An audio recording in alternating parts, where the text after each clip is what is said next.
Ito ang Presidential Broadcast Service. Radyo Pilipinas. Radyo Publiko ng Bagong Pilipinas para sa Bagong Pilipino.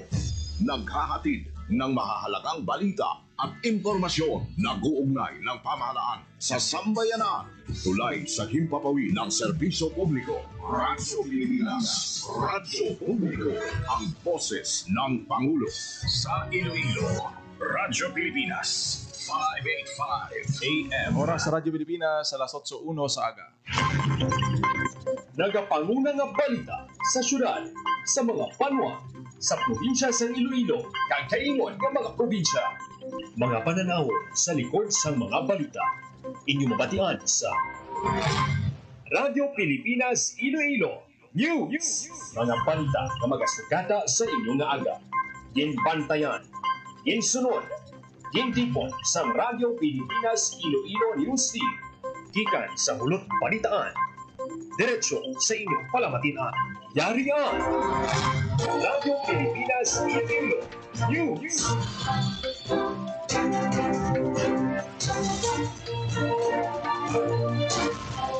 Ngayong aga Pilipinas, good morning Western Visayas. Welcome sa Radyo Pilipinas News karong adlaw sa Biyernes, Hunyo 13 na kita tuig 2025. Ako ang inyong tagbalita kada aga, Junel Baclay kag karon sa aton nga mga pangulong dinalaan. Tultugan Festival kag dinagyang daog sa Festival Performance Competition sa Parada ng Kalayaan 2025. TI Region 6 ginpahanomdom ang pag-check sang label sa pagpamakal sang school items.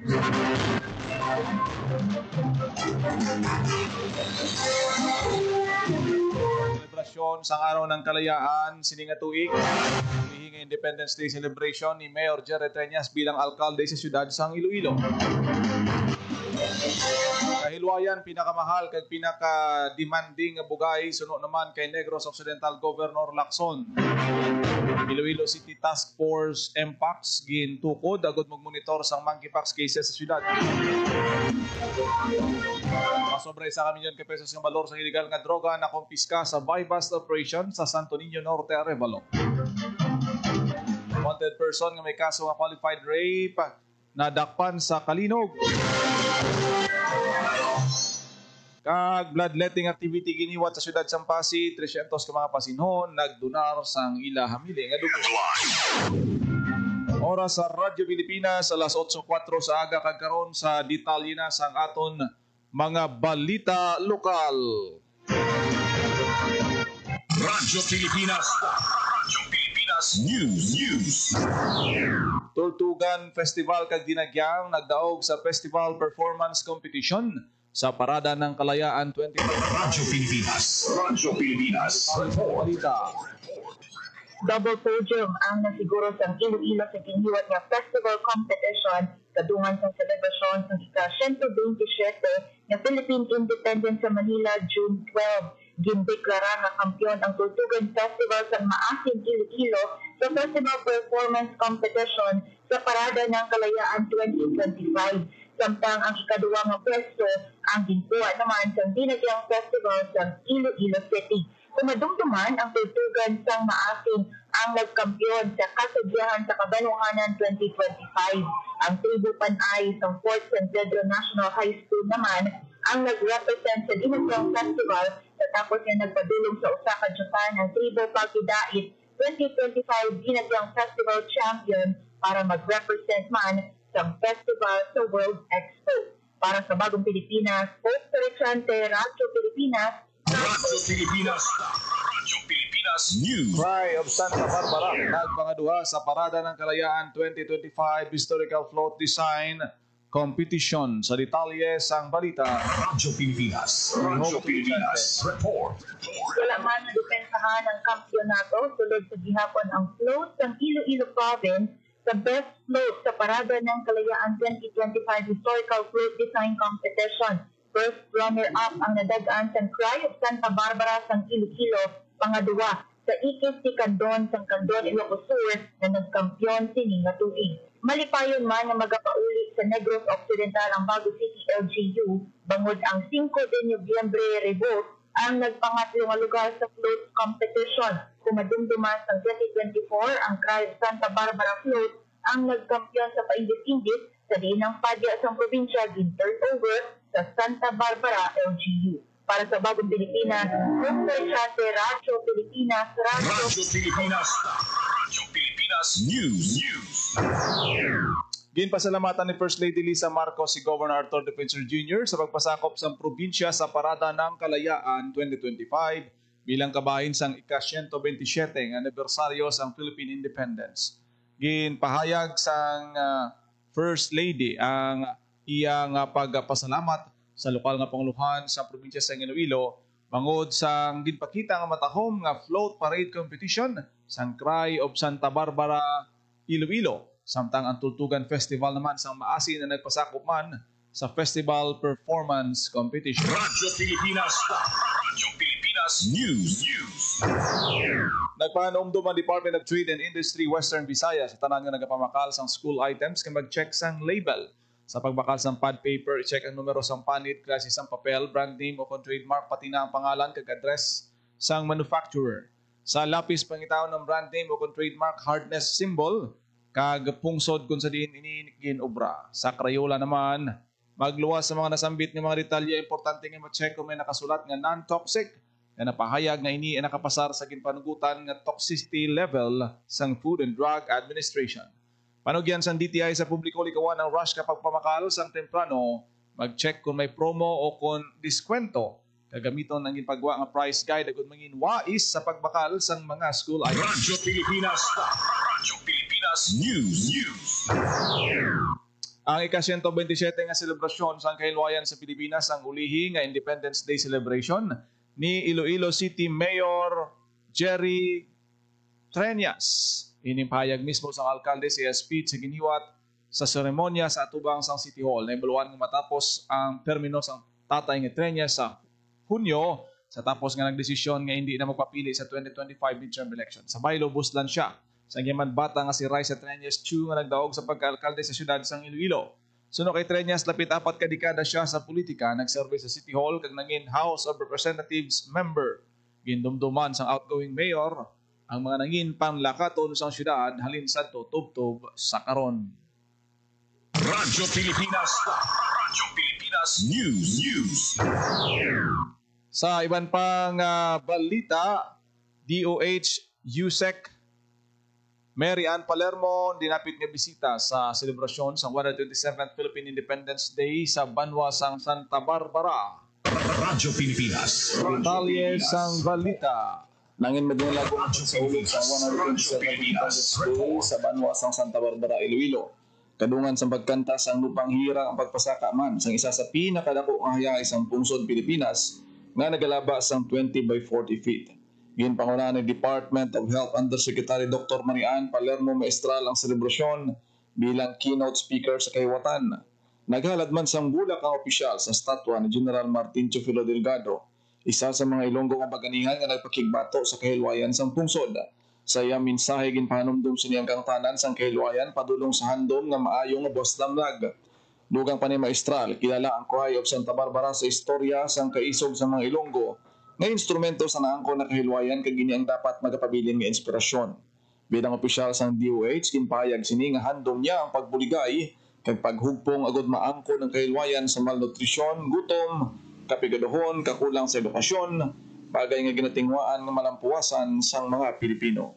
Para sa Bagong Pilipinas, General Baclay, Radyo Pilipinas, Radyo Public. Radyo Pilipinas. Radyo Pilipinas News. Dapat sa ulog sa 127th Independence Day, kahapon nga adlaw, June 12, nagiwat sang off-taking ceremony sa Pavia, Iloilo bilang representante sang Uswag Ilonggo Party List si Jojo Ang para sa ikaduha nga termino para sa padayon nga kampyon nga pagserbisyo. Nako ang pagpasalamat ni Congressman Ang sa tanan na ginpakita nga pagsalig kag pagsuporta. Ginsiling niya nga bilang tingog sang tagsa nga mga Ilonggo sa Kongreso. Dala niya ang mga damgo, mga pagpanghangkat kag handom para sa mas mainuswagon nga buwas lamlag. Dugang ginsiling ni Ang ang Uswag Ilonggo padayon nga magapabilin nga tingog sang pumuluyo para sa edukasyon, trabaho, ikayong lawas kag kauswagan sa komunidad. Hindi ini basta obra lang, isa ini kamisyon para sa tanan. Radyo Pilipinas. Radyo Pilipinas Pilipinas News.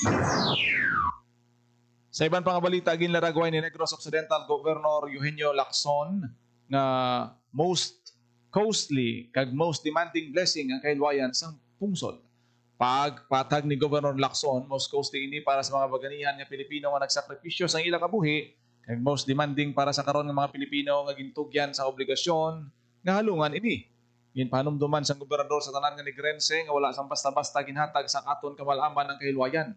Sunod sa iya inituman nga pangabudlayan pinagi sa madamo nga mga pag-antos kag sakripisyo. Dugang pasang opisyal, ang kahilwayan hindi lang isa ka adlaw sa kalendaryo, pero isa ka adlaw-adlaw nga bulwaton sang paghalong sang demokrasya, pag-alalangay kag hustisya. Radyo Pilipinas News. Tulong pa ng Police Regional Office 6 sa selebrasyon sang adlaw sang kahilwayan sa ginhiwat nga programa sa Heroes Wall sa Camp Martin Delgado sa siyudad sang Iloilo. Ang selebrasyon ginpangunahan ni PRO6 Director Brigadier General Jack Wangki nga gintagaan ni Pangod ang masubra isa ka siglo nga kalig-on kag kadalagan sang Pilipinas bilang pungsod. Suno kay Wangki bilang pagkilala sa sakripisyo sang mga baganihan dapat tagaan importansya ang unity, pagpalangga sa pungsod kag pagpasiguro sang kalinong kag katawhay sa komunidad. Ang uniforme sang kapulisan suno sa opisyal may simbolo sa mga baganihan nga nagapakigbato para sa aton kahilwayan. Isa sa pahanumdom kung paano kita ginpakigbato sa kung paano naton padayunon ang pagpakigbato para sa pungsod. Radyo Pilipinas News. Ilang urban sketchers ang nagupod sa sketch crawl sa Iloilo Sketchers sa araw ng kalayaan. Bida ang sketches sa mga Ilonggo artists sa makasaysayan nga Plaza Libertad sa Iloilo City proper nga venue sang selebrasyon sa Independence Day. Suno kay Mr. Reshimar Argilias, miyembro sang Iloilo Sketchers, tinutuyo sang grupo nga mapinta ang kabuhi sa pinaka-natural sini nga porma kag dokumento ang mga tion, lugar, tawo kag tanan nga mga makita sa ilang mata. Gamit ang lapis, tinta o kon watercolor, ilagin na istorya sa ilang sketchpad ang mga hitabo kag butang sa ilang komunidad. Sa karon ng online nga grupo sa Iloilo Sketchers, may ara na sang 75 ka mga miyembro, mga estudyante sa civil servants, kag iban pa nga mga professional. Nagalaom si Argilias nga makahiwat sila sa mas madamo nga mga sketch calls nga makahatag sang avenue sa mga Ilonggo nga interesado sa on-location sketching. Radyo Pilipinas Report. Nag-issue sa Executive Order 047, Series of 2025 sa Iloilo City Mayor Jerry Teñas nagatukod sa MPAX Task Force sa syudad. Ang Iloilo City Monkeypox Task Force pagpamunuan ni Mayor Jerry Teñas bilang chairman, Vice Chairperson sanday Dr. Marian Diaz sang City Health Office, Councilor Alan Saldivar, Chairman sang Committee on Health sang Sangguniang Panlungsod. Nagabugos man ang task force ang CDRRMO, City Engineers Office, Public Information Office, General Service Office, Legal Team sa City Mayor's Office, Office of the City Administrator, DILG Iloilo City, kag City DOH Office, CSWDO, City Veterinary Office, DepEd Iloilo, ICPO, kag BFP Iloilo City. Radyo Pilipinas News. Samtang sa iban pang balita, most wanted person nadakpan sa Banwa sang Kalinog sa detalye sa balita. Arestado sang Kalinog Municipal Police Station ang top 7 most wanted person sa probinsya sang Iloilo sa Banwa sang Kalinog, Iloilo. Ang suspect ngayon kilala nga si alias John, 36 anyos, kag residente sa Barangay Libot, Kalinog, Iloilo. Si John nagapangatubang sang kaso nga qualified rape.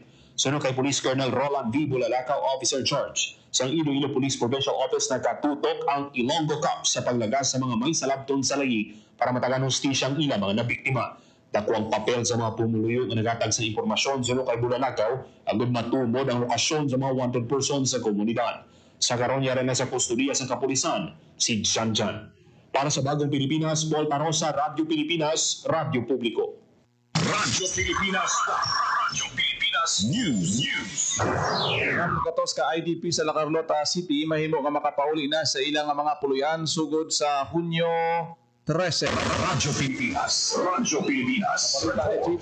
Ginaprubahan nila Carlota City Mayor Rexel Anduon ang rekomendasyon sa Disaster Risk Reduction and Management Council na panugutan na ang mga internally displaced persons and IDPs halin sa mga area sa 6 km permanent danger zone na makapauli sa ilang mga pulian sugod Hunyo 13. Ini kasulod sa parawagan mismo sa mga IDPs, ginikanan kag mga estudyante, agud magbalik na sa normal ang ila pagpangabuhi pati ng operasyon sa mga bulutuan nga nagserbe ng mga evacuation center sa sulod sang 6 kabulan. Humalin sa liwat na paglupok sa bulkan kalaon sa Disyembre, nagserbe ng evacuation center ang La Carlota South Elementary School 2, La Carlota North Elementary School, kag La Carlota City College Cubay Campus nga nagresulta naman sa paglimita sa face-to-face classes sa mga estudyante sa duwalang kadlaw. Ginabang 257 kapamilya kung 890 individual gikan sa barangay Yobong kag Araal ang makapauli na sa ilang mga balay sugod Biyernes kung ila gustuhon. Samtang sa 62 kapamilya o kung 226 individual gikan sa sitio Gintugdan, barangay Araal na sakop sa 6 km permanent danger zone ang isaylo sa City Evacuation Center para masigurado gihapon ang ilang nga safety. Ginpasalig naman ni Mayor Halanduong na ila ginaobra ang tanan nga tikang para matigayon ang matawhay nga transition sa mga IDPs kag estudyante kag matagang gihapon sang bulig ang mga apektado nga pamilya. Para sa Bagong Pilipinas, JP Harvas, Radyo Pilipinas, Radyo Radyo Pilipinas. Radyo Pilipinas News. Lalaki arestado matapos makuhaan sang armas do Radyo Pilipinas. Radyo Pilipinas.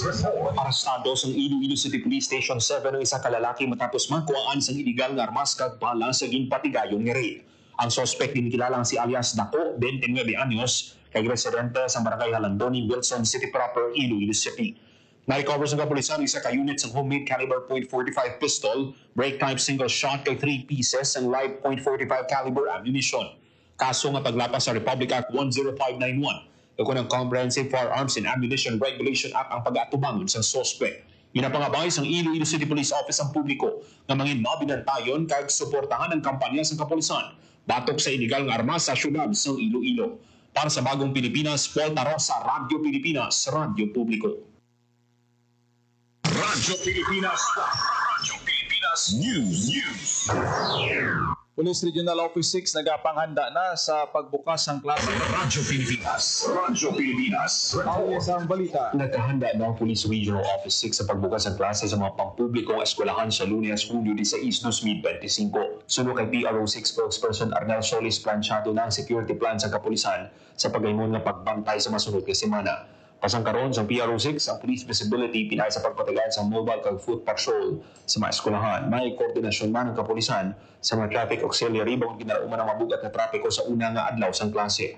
Pinpanugyanan man sa kapulisan ang mga pumulong sa mga makaduluda nga tao nga hindi magsaling ug hindi mabiktima sa ilang mga modus. Suporta kag kooperasyon ang panawagan sa PRO6 para maging matawhay ang pagbukas ng klase sa masunod nga semana. Para sa Bagong Pilipinas, Paul Tarosa, Radyo Pilipinas, Radyo Publiko. Radyo Pilipinas. Radyo Pilipinas News. Nag-ending activity ginhiwat sa syudad sang Pasig. Radyo Pilipinas. Radyo Pilipinas. Isa ka bladlating activity ang ginhiwa sa syudad Sampasi sining karon lang. Ginhiwat ang ugyon para sa pasinhon dugo mo kabuhi ko sang lokal nga panguluhan kung sa diin 300 ka pasinhon ang nagdonate sang dugo. Ang mga donors gikan sa pila ka mga barangay sang Salngan, Aglalana, Imbang Grande, Kinagiringan Grande, Hagimitan, Manit, Poblasyon Ilawod kag Poblasyon Ilaya. Tinutuyo sa kahiwatan nga pasanyugon ang volunteerism pag ikaayong lawas kag mabuligan ang nagkakinahanglan sang dugo. Para sa Bagong Pilipinas, Marian Grace Areniata, Radyo Pilipinas, Radyo Pilipinas. Radyo Pilipinas News. Nababukas ang ila stipend ang 2,317 ka mga senior citizens gikan sa distrito sang La Paz. Nakarelease na ang Department of Social Welfare Development Field Office 6 pinagi sa Social Pension Program sang masobra 6.9 million pesos para sa 25 ka mga barangay nga mga social pensioner. Kada pensioner nagbaton sang 3,000 pesos sa second quarter sang 2025. Ginpangunahan ang Community-Based Section Head Lisa Camacho, Social Welfare Officer 2, kag Youth Focal Maricar Labinghisa, kag staff sang Social Pension Program, ang paghatag sang benepisyo. Radyo Pilipinas. Radyo Pilipinas News. Sa mga tunang project, may aragid sang dako nga bulig ang multi-partite monitoring team magintukod sang NIA bilang partner. Inpahayag ni Engineer Jonel Bores, Regional Manager sang NIA 6 sa usapang agrikultura, gina-involve gid ang mga stakeholders halin sa pag-umpisa sa mga proyekto upod sa LGU para sa program implementation. May mga stakeholders nga nagabantay kag technical personnel man nga nagalantaw sang estado sang proyekto para ma-ensure ang quality control. Dugang man sini nga nakafocus gid ang ehensya sa pagmonitor sa dalago nga mga big ticket projects sa rin sa konstruksyon hasta sa mangin operasyon sini. Parayo man ang pagkandak sang sinapol, kolaborasyon agud makadihon sang proposal kag programa kaupo namang irrigators associations nga maka-avail sila sang proyekto. Ginatagan gid sang kahiginan ng mga farmers nga makapalabot man sa ilang suhestyon kag maaktuhan ang ilang mga concern paagi sa ginahiwat nga regular meeting. Radyo Pilipinas. Radyo Pilipinas News. Pasami nga magpangangkat sa pag-deliver sang tubig sa agricultural areas ang siltation. So kay Engineer Jonel Bores, Regional Manager sang NIA 6 ang pagporma sa mga sediment nga nakaapekto sa distribusyon sang tubig. Bagay nga kinahanglan nga matinluan kag mahawanan ang waterways kag kanal. Ginpahayag sini sa programa Usapang Agrikultura nga may mga equipments nga ginpadala ang central office nga makabulig sa pagmaintenar sang irrigation system. Nagabuylog man ang mga irrigation associations sa pagmonitor kag pagmaintenar sang ila areas nga nasakupan sa diin sila ang ginatagan man sang insentibo bilang partner sang NIA sa nagalain-lain nga mga proyekto. Radyo Pilipinas. Radyo Pilipinas News. Oras sa Radyo Pilipinas alas 8:21. Radyo Pilipinas. Radyo Pilipinas. Lagi niyo nabatian ang detalye sa mga nagapangunang nga balita sa pagpangalagad sa Radyo Pilipinas News subong adlaw sa Biyernes, June 13, 2025. Sa dugang pangabalita kag impormasyon, i-follow lang, i-share kag i-like ang aton Facebook page Radyo Pilipinas Iloilo kag Radyo Pilipinas Community Group. Ako na gid lamang inyo alagad ang inyo tagbalita Junel Baclay. Ayong aga Pilipinas, God bless Iloilo. Radyo Pilipinas. Radyo Publiko. Radyo Pilipinas.